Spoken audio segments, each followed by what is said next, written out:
hang on. Hello. Hi. We're in a different position, as I'm sure you will have noticed. That is because we were sat at this desk recording something else for someone else earlier and realised using the webcam and recording direct onto the computer means it's easier to upload it onto YouTube later on. So, hey. Hi guys. It's May the 6th and it is day 47 of lockdown. 40s. Is it 47? Jesus Christ. Sorry, it's just occurred to me, like, that's a lot of days. That's a long time. In all that time, I haven't been to work since March. That's fucking mental. In all of that time, the places I have been, the shop, the vet, walk the dog in the woods. They're the only places I've been in all of that time. Admittedly, 2 different vets, so I've been excitedly going. I've been shopping around because I had to go to the middle of the night emergency vets, and then the actual vets. I've been to the vet, but even then it's been sat in the car park. Oh yeah, I didn't get to go in. Outside the vets, and I've been to the woods, and I've been to 2 different shops. Yeah, I have been to both shops, both local shops. Both shops are within like a 5-minute radius of our house, though. So to be fair, from the day, like 47 days ago, was the Saturday, and I think you still had work. I think it was the Monday that you went to work, and then sort of you were on leave for the rest of the week from that Monday. So one of those days, many days ago, went to work, so you went to Cardiff. But then since probably about day 3 of our lockdown, those are the places you have been. We have not been many places, guys. Bless you, you were a bit worried about me feeling a bit stir crazy earlier today, which is a nice thing to worry about. I'm not I'm not feeling stir crazy in the sort of like normal sense of I just want to get out of the house, because I'm all right with being stuck in the house. I do realise that I do need to have some time literally outside so that I've got like fresh air, but sitting in the garden seems to do the job all right for me with that. But yeah, it's weird. I haven't been to work since March. It's May. What the fuck? it is Like, weird. that's mental. Like, yeah, I can't quite get my head around that. We have just seen a leaked report that suggests that things might be changing imminently. Yeah, so I read a story about this earlier today, and it wasn't really saying any details, but the thing I read earlier today was that Boris Johnson is expected to discuss on Sunday plans that he's going to make for easing lockdown that will come into effect as of Monday, but not saying what they were. We've just then now gone into a little bit of research into like, okay, what exactly did he say? It's just so that I could fact check to talk to you guys. For such things do occur. I do actually fact check some things. We've now read. For my part, take her word on stuff. And we've now read the leaked report. Essentially, has gone. So I was reading this on the Metro, but it's from a leaked. No, sorry, I was reading this on Wales Online, but it's from a leaked report in the Mirror. So it's a 6-stage plan for easing lockdown over the next 6 months. But some of it comes into if this is what he announces, because obviously that might not be what he actually announces. But some of this appears to be that from as soon as Monday, businesses that have been allowed to stay open all of this time, all employees of those businesses will be encouraged to go back to work. So that would be you. That would be me. Which would also involve me using public transport. Yep. And I assume that means that the furlough scheme would be null and void? Well, I don't know. I mean, presumably, you know. Well, they've been throwing crumbs about that, haven't they? They're just sort of saying, nobody's going to be on a cliff edge. But if it's essentially they crowbar you into it by saying, you don't have to go back to work, but you're not going to be furloughed anymore, so now it's your choice. Isn't it? Because it wouldn't be my choice. I'd have to go back, and I'm happy to go back and do my job and work as I normally do. That's not a problem. I'm not happy for you to be catching public transport and going back to work. Well, that's what I mean, is I'm happy to go back if it's safe. I'm not, being work shy, but at the same time, it seems like this is based on maybe economic factors rather than safety concerns. And like when we're in a situation where the number of deaths are still exceeding where we were when we went into lockdown, by a long way, then how can we justify this as being safe for people to return to work and to businesses to start opening again? That just doesn't seem well, as part of my sensible. fact checking that I just now, I was like, oh, I better check what today's death toll was. 649 today. Like yesterday it was 200 and something, and the day before it was 300 and something. 649 today, and it's Wednesday, so it's not like that. Well, this may account for the weekend blip and delay, but 649, and you're talking about sending people back to work. What the actual fuck? But I don't know how that would affect like an optician's at the minute. The company that I work for is an optician's. It's open just for emergency appointments. If they say everyone has to return to work, does that mean it'll be open for members of the public just to come and get eye tests? But will people want to get eye tests? Will they be reluctant to kind of do that? Will they have loads of us kind of coming into work and there not really be enough work for us to do, but they can't, but the government won't pay for us to be at home anymore, so we kind of have to come in? Or well, I read a few different things today, all quite concerning, but what it seems to be being discussed, and they've done a few sort of not popularity polls, but opinion polls, thank you. So done by like YouGov and Mori and all of those, and overwhelmingly the British public are not in favour of releasing lockdown. There are the lunatic fringe who are going, I want to go do whatever I want to go do, and they're a bunch of idiots anyway, but overwhelmingly most people are saying no. We've seen too many people die, it's not time, it's too soon.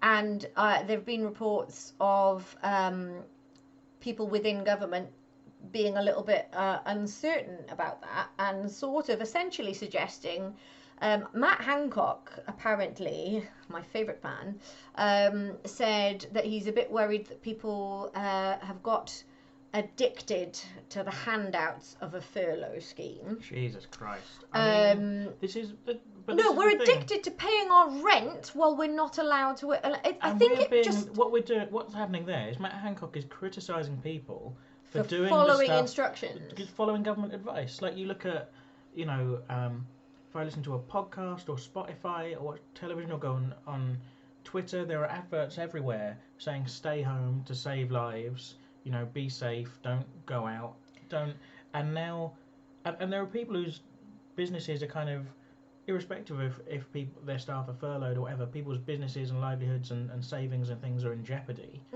and people don't, necessarily have the money to do this indefinitely, but they're doing what they've been told because it's for the good of everyone.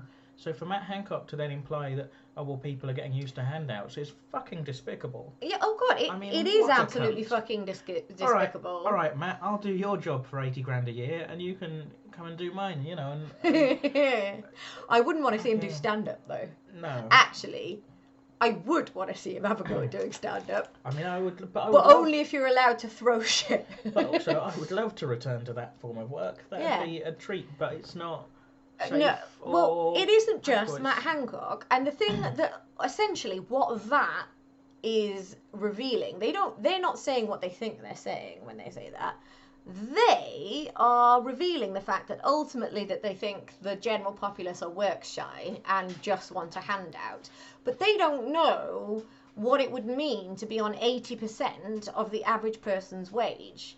80% of the average person's wage does not quite make ends meet. 80% of somebody who's working full-time on minimum wage is probably falling behind on their rent payments and are definitely not paying off credit card debt and definitely aren't saving anything to buy a fucking house. I get 80% of almost nothing is not very much, but they're going 80% and they're complaining because you're used to being on like 80 grand.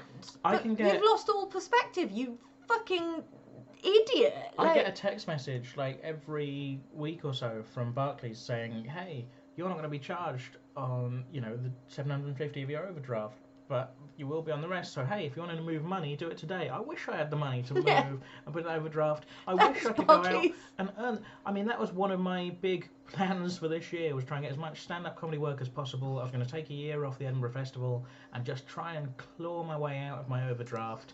So I was just at basic neutral.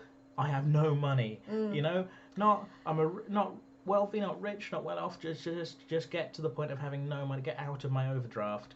And now I'm in a situation where I'm getting less money than I normally would every month because I can't go to work and I can't do stand-up comedy, and and people are saying, "Oh, are you getting used to?" And I worry then because I'm getting my wages in, but it's 80%, and I'm slowly falling behind where I was slowly crawling my way out. Yeah, we're both still in the stage where we don't want to look at our bank balance because we know we're not going to like what we see. And that's a frustrating situation to be in, but we understand that for the good of everyone and to save lives and to look after ourselves and others, we need to stay home right now, which is exactly what we've been told by the government to do. So for him to turn around and say people are getting used to fuck off, Matt Hancock.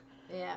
You will be first against the wall when the revolution comes. I mean, just fuck the fuck off. Exactly. Even you told me this, the editor of the Daily Mail. Yes. Well, your dad told me this actually. So yesterday I mentioned. Yeah, my dad don't speak. It's terrible shame.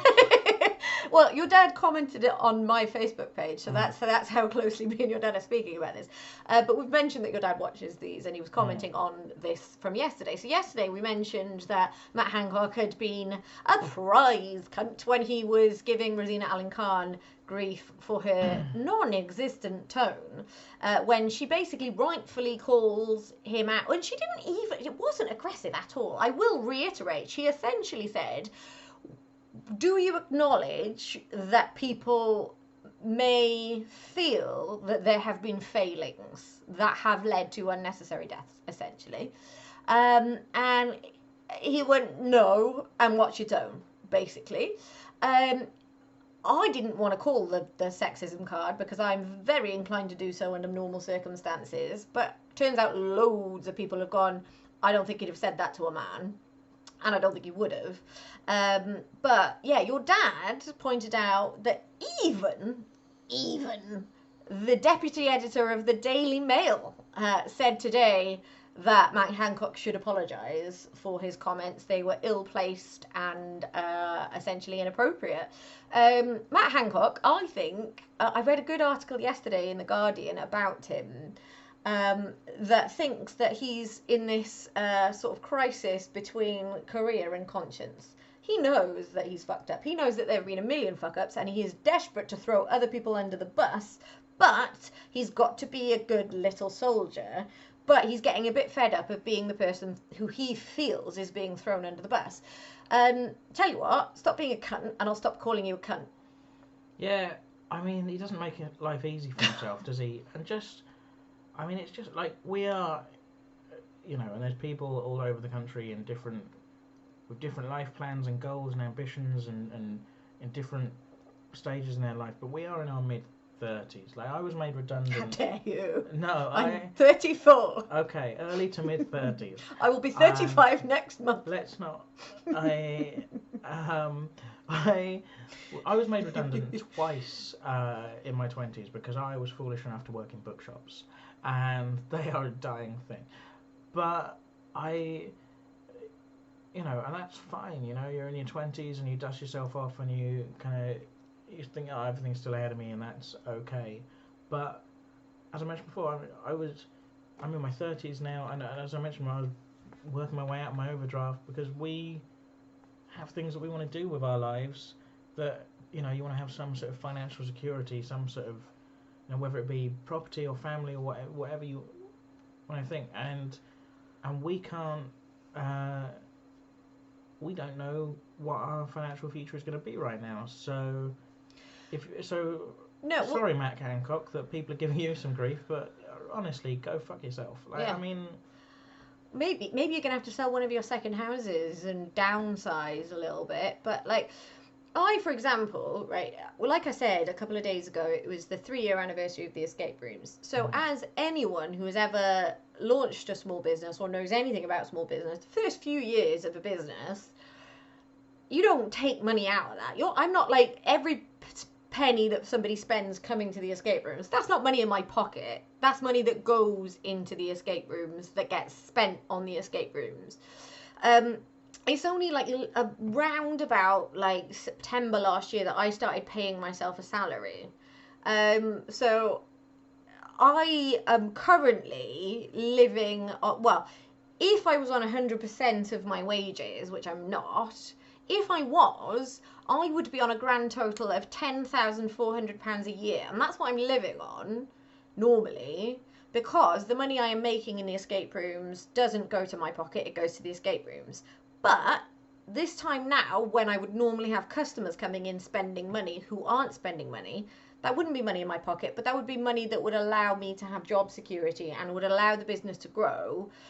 That's not happening. The whole business has been put on pause, but hopefully at some point I might be able to press play. But, so yeah, of course, I would rather be able to open the escape rooms and have people come and spend money there, because that basically means that I've got some semblance of job security to look forward to over the next few years. I don't have that. I don't know if all of this last 3 years is going to essentially be meaningless. And I might as well have just stayed ill and on benefits and not tried to do anything, because you're just going to pull the rug out from under me. So don't you fucking dare say to me that I've got used to handouts. I was on benefits. I was on my piddly £72 a week. I found and formed a business that I could do with my health issues that would allow me to create a business from scratch, work really fucking hard at it for 3 years, and now you're telling me that I'm used to getting handouts, so I'm a bit too happy to be sat on my arse not working, while you're getting minimum 80 grand a year, and you're feeling really sorry for yourself because not enough people are saying, right? Oh God, he's probably on fucking well over 100 grand a year. Could probably rake in, you know, thousands of pounds for years to come for after dinner speaking, consultancy work. Forgetting what stocks and shares he's got in other fucking companies. You know, the Spectator and all this kind of shit. And just, under the table shit he gets for like giving contracts to twats who are supplying the NHS. You sit at home Fuck on you, Matt fucking Hancock. handouts and with an uncertain future and see how you feel. Just we've gone very angry today, haven't we? Angry, haven't we? Yeah, right. Well, yeah, we have. But yeah, like it was just like we were in a very good mood, and then we just sort of looked into like a couple of fact-checking things just before we started talking to you, and then we got very angry because it turns out the facts out there at the moment are very angry-making. Because look, we happily go back to work and earn our money and, you know, get all our plans back on track if it's safe. But I, you know, don't want to put other people at risk. I don't want to put myself or Ellie at risk by commuting back and forth to Cardiff using public transport if it isn't safe to do so, because the Tory government has decided that the economy has suffered enough.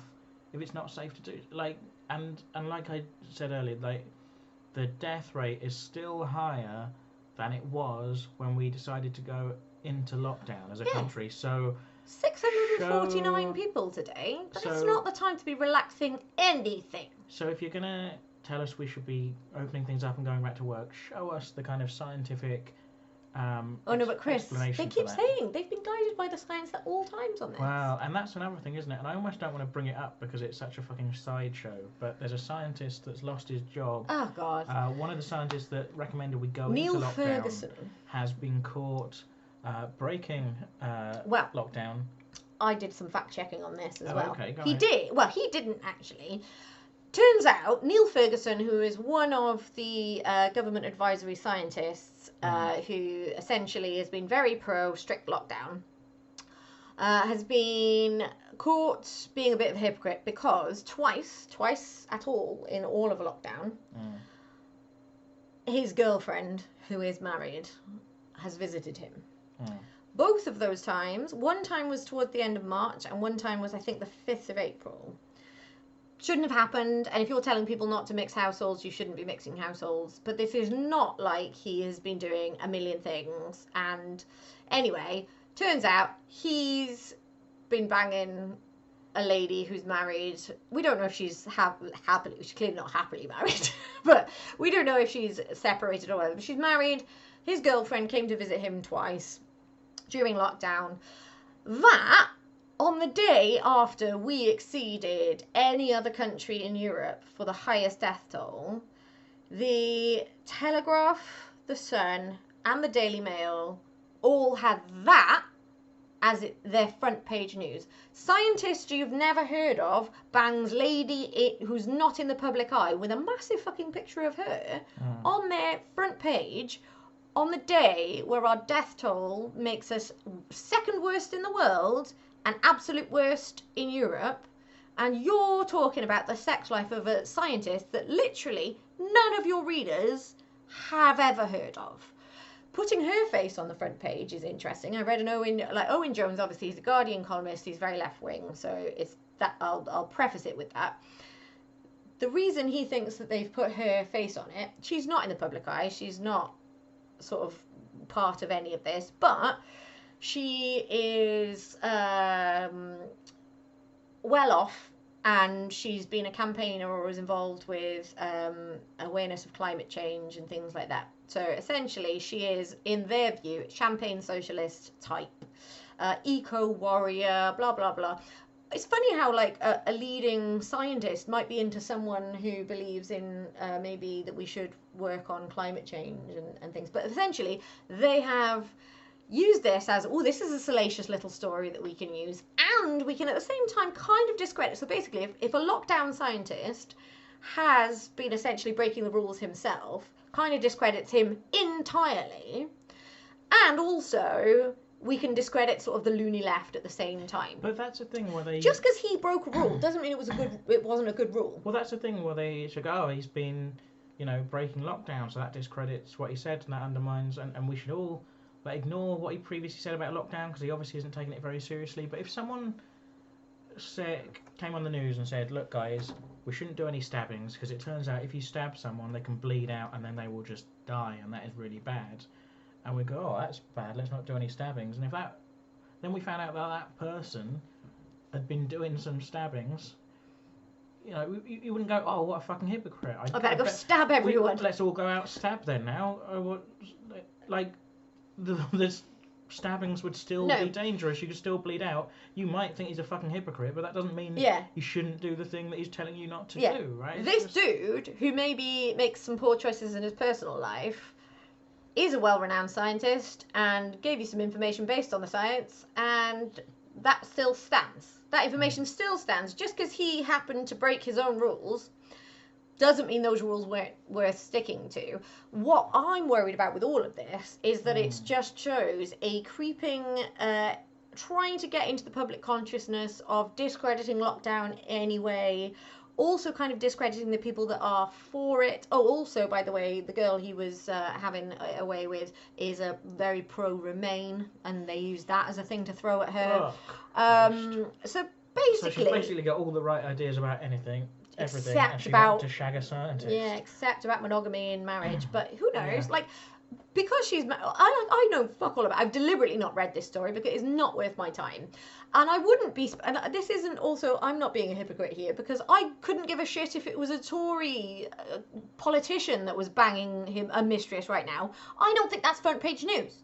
Thing is, though, yesterday we exceeded the European death toll. Why the fuck do you give a shit about who's putting his penis in who? I don't give a shit. Couldn't give two shits. Thing is, though, if you are a member of the right-wing press and you think it is that important if someone is, cheating on their partner and infidelity and all that stuff is that crucial to their kind of whether or not we should listen to their views or follow their opinions or hold them up as kind of leaders, or then you've also got to be attacking Boris Johnson. I was going to say, surely. Guys, if you think this is such a moral outrage, I've got some stories for you about Lord God Boris that you seem to be holding on such high esteem. Because he's been banging everything that's moved since fucking 1992.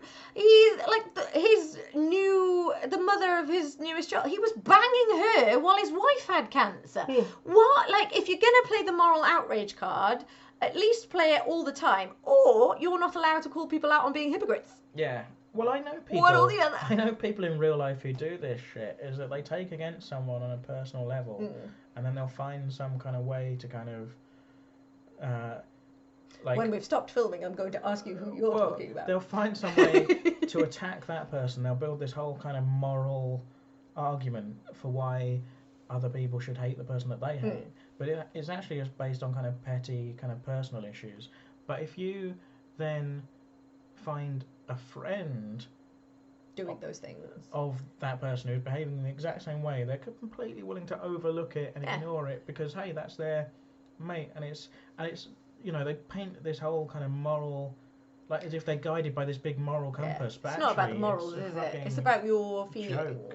And ultimately, whatever the fuck is going on right now, I could not give a shit who is cheating on their wife, who is doing any of that shit.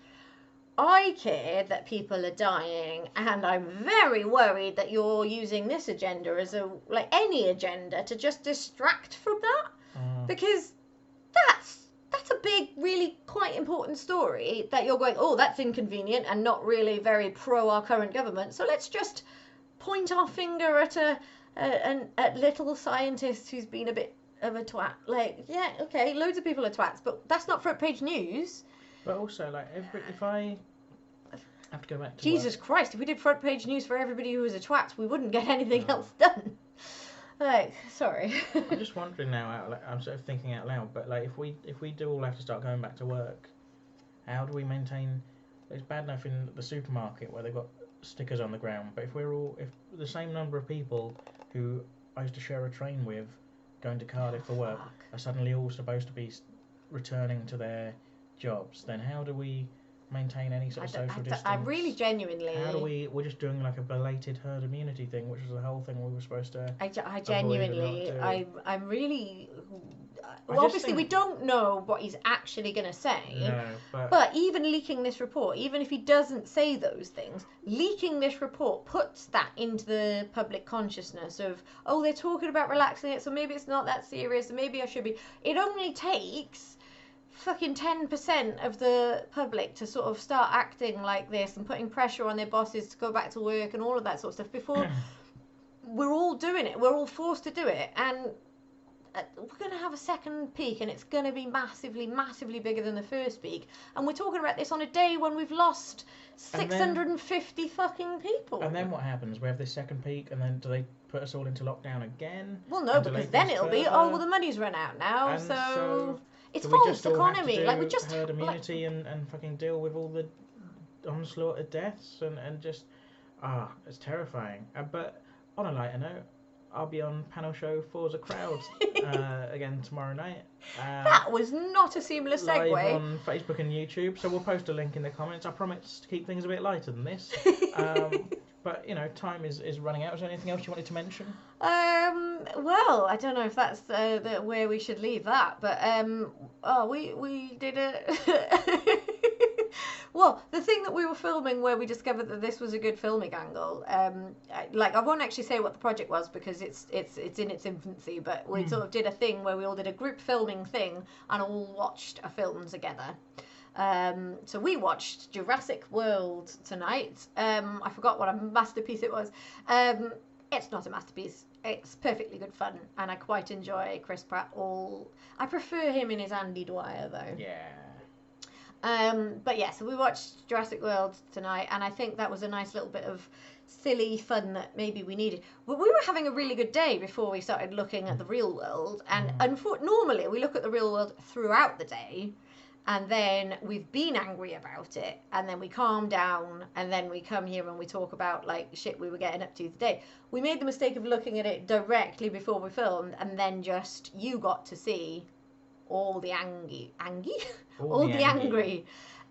So yeah, but essentially though, we should all be fucking livid right now. So I'll be very curious to see if this was just leaked to the public so that they could test the water on what people think.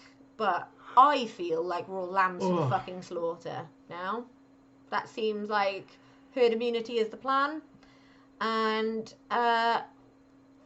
fuck you all if you've got a problem with it, because I am Boris, Lord of Everything Johnson, and you are all mindless peons that can die and it doesn't matter. To work, like if you it won't avoid, be the super rich that have to return to work. If you don't have to, if you're in a job where you can work from home still, or you're not working for whatever reason, like please just, don't think, well, great, we'll just start going out and socialising. Please, take advantage of the fact that you don't have to go out, and don't go out. Stay in your homes and, stay safe. And, some of us might have to return to work. We don't know the situation, but don't make it any worse for the people who are forced to. Same as just right now. Key workers still have to go out and about. That doesn't mean everybody should just be like, well, they can, so I can, because it's not like that. But basically, if you are in a position to look after yourselves and stay safe, then, do that for your own sakes as much as anything else. Yeah. That's what we would... Fuck whatever they're telling us to do at this stage. Stay home, stay safe, love the NHS, and don't trust a fucking word any of those Tory snakes tell you. Shall we leave it there? Yeah. Toodles. Bye. Bye.